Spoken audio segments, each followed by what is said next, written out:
that was saying that we are not under the law but under grace, as seen in Romans chapter 6 verse 14. And this is a verse that people use it to say that faith finished the law at the cross. So we no longer need to keep the law. And the verse that is quoted there is Romans chapter 6 verse 14.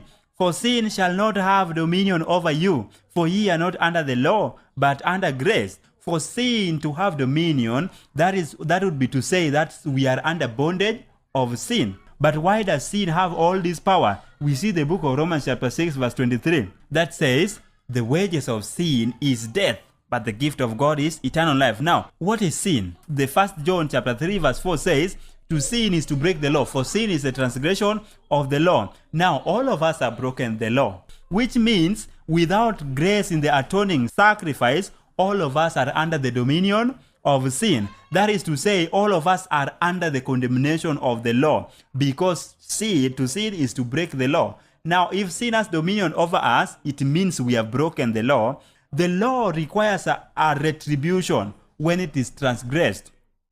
The shedding of blood, a life. So without grace, we are all under the law. That is to say, we are under its condemnation. That is to say, sin have dominion over us, and so we are supposed to receive the wages of sin, in that case, which is death. Grace is the umbrella that covers us from receiving the downpour of the wrath of the law.